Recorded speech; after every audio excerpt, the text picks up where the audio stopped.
Senior सहाफ़ी अंसार अब्बासी का कहना है कि निगरान हुकूमत की तहकीकाती रिपोर्ट में कहा गया है कि 9 मई के फसादात की वजह से मुसल्लह अफवाज समेत रियासत के तमाम इदारों पर अवाम के एतमाद को नुकसान पहुंचा। अब अवाम और मुसल्लह अफवाज के दरमियान एक खलीज का तासुर वाज़ेह है, जिसकी वजह से फौजी जवानों के हौसले पस्त हुए हैं।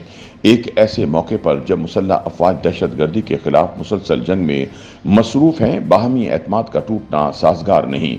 रिपोर्ट में दावा किया गया है कि 9 मई को 14 अफराद जाँ बहक और 423 जख्मी हुए, जिनमें ज्यादातर पुलिस वाले और कानून नाफिज करने वाले दीगर अहलकार थे, जबकि जलाओ घिराव में 40 सरकारी और 15 निजी इमारतों को नुकसान पहुंचा और 137 सरकारी गाड़ियों समेत कुल 159 गाड़ियां तबाह हुई या इन्हें नुकसान पहुंचा। रिपोर्ट के मुताबिक इन मुजाहिरों की वजह से तकरीबन 17 अरब रुपए का फौरी माली नुकसान हुआ। रिपोर्ट में फौजी एहलकारों की तारीफ की गई है कि फसादियों के हमलों पर उसने तहम्मुल का मुजाहरा किया। रिपोर्ट के मुताबिक फौजी एहलकारों ने मुश्किल और ऐसे हालात में बेहतर रवैये का मुजाहरा किया जब उनकी अपनी जान को खतरात लाहक थे। फौज ने भरपूर हमला करने वालों के हवाले से भी गैर मामूली तहम्मुल का मुजाहरा किया। फौजियों को खतरात बेअसर करने के लिए तरबियत दी जाती है और इनमें अपनी तनसीबात का दिफा करने की सलाहियत और अज़्म था।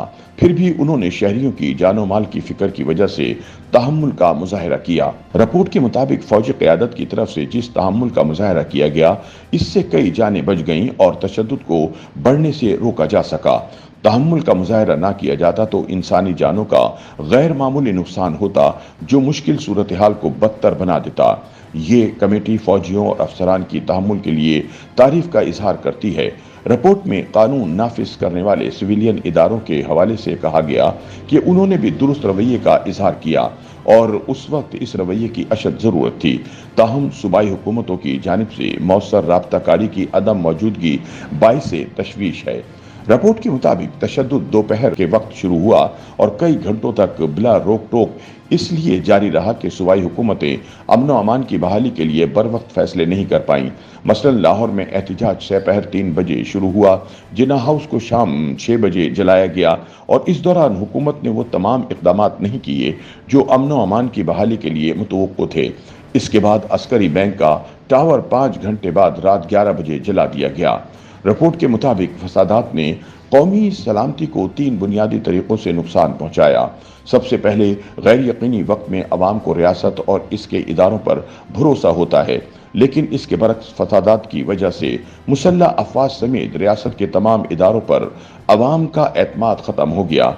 अब अवाम और मुसल्लह अफवाज के दरमियान एक खलीज का वाज़ेह तासुर है, जिससे फौजियों के हौसले पस्त हो गए हैं। ऐसे में जब मुसल्लह अफवाज दहशत गर्दी के खिलाफ एक अनथक जंग लड़ रही है, बाहमी एतमाद का इस तरह टूटना साजगार नहीं।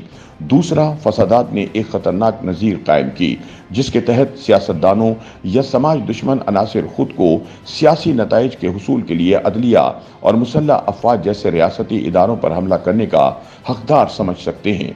सियासतदानों के अज़ाइम मुख्तलिफ रियासती इदारों को सियासी अखाड़े में खींच सकते हैं।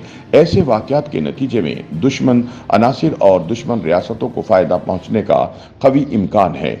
इस तरह इन वाक़यात ने मुसल्लह अफवाज के अहलकारों के हौसले और नज़्म व ज़ब्त को बुरी तरह मजरूह किया। ऐसी कोशिशें खतरनाक और पाकिस्तान के तहफ़्फ़ुज़ और मफाद के लिए नुकसानदेह हैं और इससे एक ऐसी बहस की गुंजाइश पैदा हो जाएगी जिसकी ज़रूरत नहीं है। रिपोर्ट में जो सिफारिशात पेश की गई हैं, इनमें जोर दिया गया कि कौमी मफाहमत की अशद ज़रूरत है। गैर जिम्मेदाराना सियासत की वजह से माशरा पोलराइज हो चुका है। अब जिम्मेदाराना सियासत के जरिए माशरे को डीपोलराइज करना होगा और ये काम आइंदा पार्लियामेंट को मौसर बनाकर किया जा सकता है। पार्लियामेंट को ईमानदाराना और बावकार बहस के लिए एक फोरम के तौर पर काम करना चाहिए। हुकूमत और अपोजिशन के दरमियान काबिल एतमाद वर्किंग रिलेशनशिप मुस्तकबिल में बर्दाश्त और उम्मीद को मुतहर्रिक करेगी। अगर हुकूमत और अपोजिशन मुश्तरका नजरियात पर मिलकर काम करें तो अवाम भी तकसीम की सियासत पर काबू पा लेंगे। हुकूमत और अपोजिशन दोनों की जिम्मेदारी है कि वो आइंदा पार्लियामेंट में कारकर्दगी दिखाएं। YouTube पर गूगली न्यूज देखने के लिए youtube.com की सर्च बार में गूगली न्यूज टीवी टाइप करें। गूगली न्यूज के पेज पर सुर्ख रंग के सब्सक्रिप्शन वाले बटन पर क्लिक करना ना भूलिए। YouTube पेज पर अपलोड होने वाली वीडियोस से बाखबर रहने के लिए बेल आइकन पर क्लिक कीजिए। आपको हर नई वीडियो के बारे में नोटिफिकेशन मौसूल हो जाएगा।